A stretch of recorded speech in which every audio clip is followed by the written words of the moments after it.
canke uyu munsi yagiye kudusaba ko tubana ubuzima bwose. Arategura amajambo meza impeta ahantu heza, ariko hari ikibazo kimwe: mbega gutera ivi imbere y'umukobwa nivyo vyonyene vyerekana urukundo? Oya, muri iki kiganiro ca Kivura Media turavuga ibintu 10 bibi bishobora kuzanwa no gutera ivi, cyane cyane iyo bikorwa mu buryo butiyumviriweko. Kandi icy'ingenzi si ukubwira abasore ngo ntimuzotere ivi, ahubwo ni ukubereka ko hari uburyo bwo gusaba umukobwa ko mwokubakana butagira igitutu, butagira kumuteza isoni, kandi wubaha bose. Niba uri umusore kandi uri hafi gufata iyo ngingo, guma gushika kw'iherezo, kuko ikintu cya 10 nico benshi batabona. Murakaza neza kuri Kivura Media, aho twiga amateka, ubuzima n'inyigisho zifasha umuntu kwiyubaka. Nimba ari ubwa mbere ugeze hano, ntuzibagire kwiyandikisha no gukanda akamenyetso k'inzogera kugira ntihagire ikiganiro na kimwe kigucika. Icya mbere, gutera ivi bishobora gushira umukobwa mu gitutu. Iyo umupfukamiye umukobwa imbere y'abantu benshi, hari igihe ashobora kumva ko ategerezwa kuvuga ngo yego, kubera ko abantu bose bariko baramuraba, naho mu mutima wiwe yaba ataritegura neza. Aho ikibazo kiratangura, kuko marriage ni decision umuntu akwiye gufata kubera ko abantu bamuriko. Nimba ushaka kumenya ko umukobwa ashaka kubana nawe, muganire imbere yuko utegura igikorwa cyo kumusaba. Proposal ikwiye kuba confirmation y'ico mwamaze kuvuganako, si ikintu kimutera surprise ku buryo adashobora kuvuga ukuri kwiwe. Icya kabiri bishobora gutuma umusore yumva ko yicishije bugufi. Hari abasore bashobora kumva ko gupfukama imbere y'umukobwa ari ukwiyambura agaciro, ariko hano dukwiye gutandukanya ibintu bibiri. Kwicisha bugufi si ukwiyambura agaciro. Gupfukama si ikimenyetso c'uko umugabo ari muto, ariko kandi ntibisabwa ko umugabo apfukama kugira ngo yerekane ko akunda. Urashobora gukunda umukobwa ukamwubaha kandi ukamubwira uti ndashaka ko twubakana, utiriwe upfukama. Agaciro k'umugabo ntikava ku kuba yapfukamye canke yahagaze, kava ku mico, inshingano, ukwizigirwa n'ibyo asanzwe akora mu buzima busanzwe.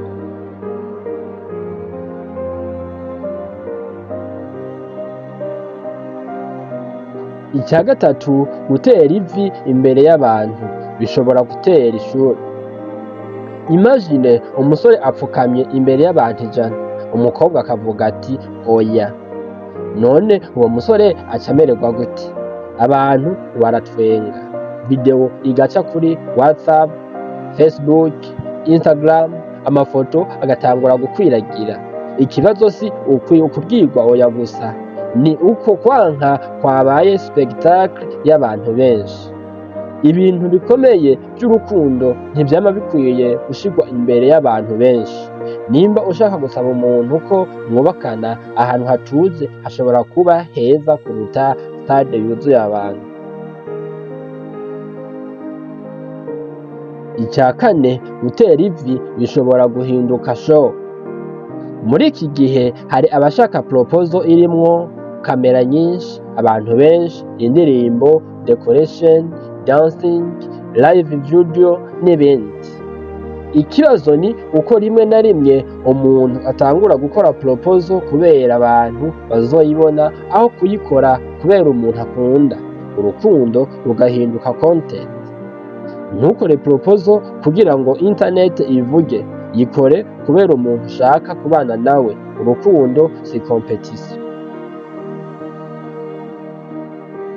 Icya gatanu, impeta ntisubirira ikiganiro. Hari abasore bashobora kwibaza bati ndamuhaye impeta izimvye ikibazo cose kirarangiye. Oya, impeta ni ikimenyetso, ariko imbere y'impeta hakwiye kuba hari ibiganiro. Mwaraganiriye ku bana, mwaraganiriye ku mafaranga, mwaraganiriye ku kazi, mwaraganiriye aho muzoba, mwaraganiriye ku nshingano z'urugo, mwaraganiriye ku miryango. Nimba mutaganiriye kuri ibyo, impeta yonyene ntishobora kubikemura. Banza wubake conversation, hanyuma wubake proposal. Icya gatandatu, gutera ivi bishobora gutuma umusore akoresha amafaranga menshi kubera pressure. Hari abiyumvira ko proposal nziza ari iyizimvye, bagura impeta izimvye cyane, bagakotesha ahantu hazimvye, bagatanga amafaranga menshi muri decoration, bakodesha photographers, kandi rimwe na rimwe bagakoresha amafaranga bari bakeneye mu bindi bintu by'ingenzi. None koresha amafaranga menshi kugira ngo ugaragaze urukundo? Si ngombwa. Proposal nziza si iyizimvye, proposal nziza niyo umuntu azokwibuka kubera insiguro yayo. Icandwi, gupfukama siyo nzira yonyene yokwerekana urukundo.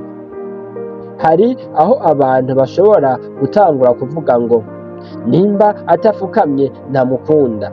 Ico ni ikintu gikwiye kurindwa.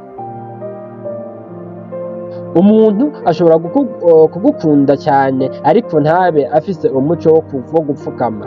Ubundi ashobora gupfukama imbere y'abantu bose ariko inyuma yaho ntabe umuntu wizewe. None ni iki gikomeye? Ibyo akora buri munsi, ukuntu akubaha, ukuntu akubwiza ukuri, ukuntu agufata mu bihe bigoye. Icya munani, proposal y'abantu benshi irashobora kutagendana n'imico ya babiri. Hari abakobwa bakunda surprise, hari abatayikunda. Hari abakunda abantu benshi, hari abashaka ko ibintu byabo by'urukundo biguma hagati yabo. Nimba utazi uko uwo umukobwa yiyumva, ushobora gutegura ikintu wibaza ko ari romantic ariko we akakibona nko kumutesha privacy. Mumenye, nimba umukobwa wawe adakunda kwerekana ubuzima bwiwe ku bantu, ntumushire hagati y'abantu 500 ngo umusabe ko mwubakana. Urukundo rurasaba kumenya uwo ukunda. Icya cyenda, gupfukama ntibikwiye gukoreshwa nk'ukwinginga. Hari itandukaniro hagati yo gusaba umuntu uko mwubakana no kumwinginga ngo ntakwanye. Umusore ashobora kuvuga ati ndagusabye, ndakwinginze ntunyankire. Ibyo birashobora gutuma relationship itangura n'igitutu. Marriage ikwiye kuba choice y'abantu babiri, si umuntu umwe asaba imbabazi ngo ahabwe urukundo. Vuga neza icyo ushaka, ndagukunda kandi ndabona kubakana. Woba witeguye ko dutera iyo ntambwe hamwe? Iyo ni conversation y'abantu bakuze.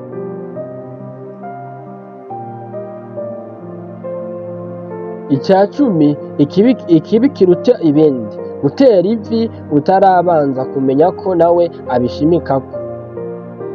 Iki ni cyo kintu gikomeye cyane. Hari umuntu ashobora kuba ari umukunzi wawe ariko ntabe yiteguye kuba umugore wawe, kandi ibyo birashoboka.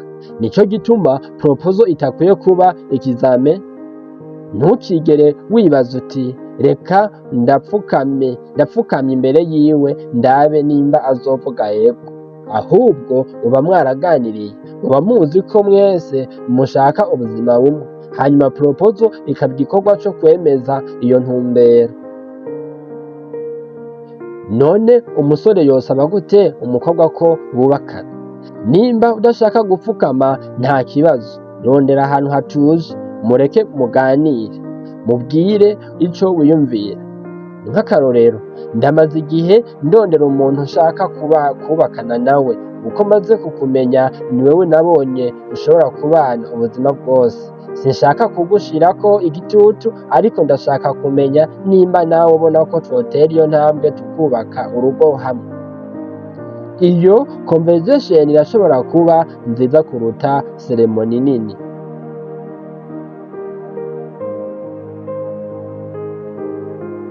Bavukanye ba Kivora Media, gutera ivi sico kintu kibi, kandi gupfukama si ukwitesha agaciro. Ikibazo ni igihe umuntu abikora kubera pressure, kubera social media, kubera gushaka kwereka abantu ko afise urukundo, canke atabanje kumenya nimba uwo bakundana yiteguye. Umusore ashobora gupfukama, arashobora no kutapfukama. Ivy'ingenzi ni uko abantu babiri baba bafise intumbero imwe, kuko icy'ingenzi si ukubona umusore apfukamye imbere y'umukobwa. Icy'ingenzi ni ukubona umugabo ahagaze neza inyuma y'iryo sezerano. Nimba ushaka kubaka urugo, ntutangure n'impeta gusa, tangura n'ukuri, ukwizigirana, ikiganiro n'inshingano. Jewe ndi Venusta. Nimba iki kiganiro cyagufashije, gisangiza uwundi musore canke inkumi ishobora kugikenera, kandi wandike muri commentaire wopfukama canke wosaba umukunzi wawe utarinze gupfukama. Tuzosubira kubonana mu kindi kiganiro. Murakoze, muhezagirwe.